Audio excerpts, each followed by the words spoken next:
Hello. हाँ जी, का हाल चाल बा? हाल तो ठीके बा हो, अपन बतावा। आपन का बताई? वही रबा घरे ना आइबा का? का भइल बताइबू? का ओई हमसे अकेले जिंदगी ना कटत? अरे भइल का पगली बताओ। सुनो, मन बाना बात जदी हमर कर जबू बादे में खूब तरसाइब हो। मन बाना बात जदी हमर कर जबू बादे में खूब तरसाइब हो। बारू परेशान जदी तने ये गोरी त काली हमारे लधके आई कहो। बारू परेशान जदी तने ये गोरी त काले हमारे लधके आई बा। बारू परेशान जदी तने ये गोरी त काले हमारे लधके आई बा।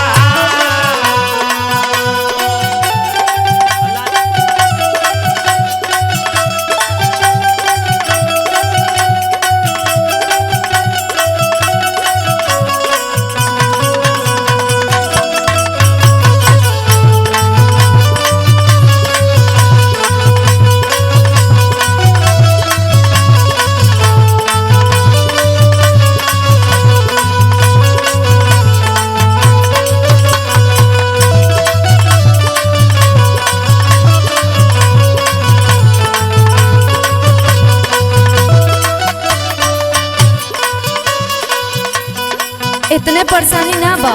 और सुनो, सुनावा। उठे लहरिया बड़ा बहरिया मन मन होके कंट्रोल हो। मनवाना होके कंट्रोल राजा, मनवाना होके कंट्रोल हो। मनवाना होके कंट्रोल राजा, मनवाना होके कंट्रोल हो। और बताई? बतावा। सुनो, सुनावा। जल्दी से आवा भी को ततावा ना तो हो जाई झोल हो। नाता हो जाए ढोल ये राजा, नाता हो जाए ढोल हो। नाता हो जाए ढोल ये राजा, नाता हो जाए ढोल हो।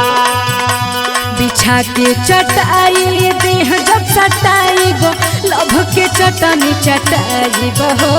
बिछा के चटाई देह जब सटाई गो लभ के चटनी चटाई बहो। बारू परेशान जदी तने ये गोरी त काली हमारे लधके आई कहो। बारू परेशान जदी तने ये गोरी त काले हमारे लधके आई बा।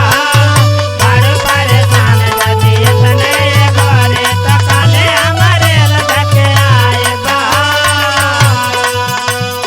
अच्छा त ई बात बा। तब का? सुना। बोलो। होखा ना बेकाबू कैले रहा काबू रखले रहा रानी बान के। रखले रानी बान के हो, रखले रानी बान के। रखले रानी बान के हो, रखले रानी बान के। और सुना। बोलो। रख खुशहाली लगा के वठलाली पियवा के मतिया मान के। पियवा के बतिया मान के हो, पियवा के बतिया मान के। पियवा के बतिया मान के हो, पियवा के बतिया मान के। हाँ तो हमारा सुनो। सुनावा। अरे तनिका तू सोचा करा नहीं लोचा कैसे के अगिया बुताई बहो।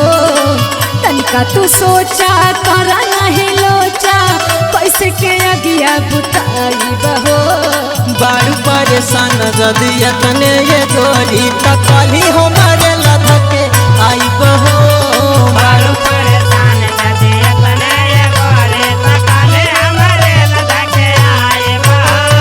बारू परेशान जदी तने ये गोरी त काले हमारे लधके आई बा।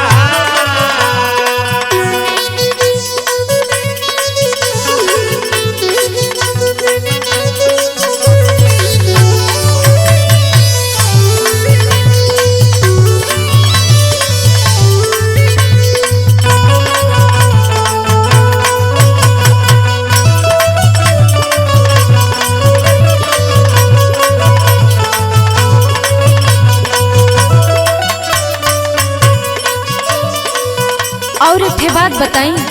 बतावा सुनो सुनावा। मन बाट गीला जल्दी से मिला करिला तो से निहोरा हो करेला तो से निहारा ये राजा करेला तो से निहारा करेला तो से निहारा ये राजा करेला तो से निहारा। हर देदा तू सुखवा दूर कदा दुखवा आदित बलम थोड़ा थोड़ा हो आदित बलम थोड़ा थोड़ा आदित बलम थोड़ा थोड़ा आदित बलम थोड़ा थोड़ा आदित बलम थोड़ा थोड़ा। और एक बात बताई सुनो करबा जे देर अमर जीत देवर जी से मजा पूरा बुठाई बहो बारू परेशान जदी तने ये रानी तकाले हमरे लधके आई बहो।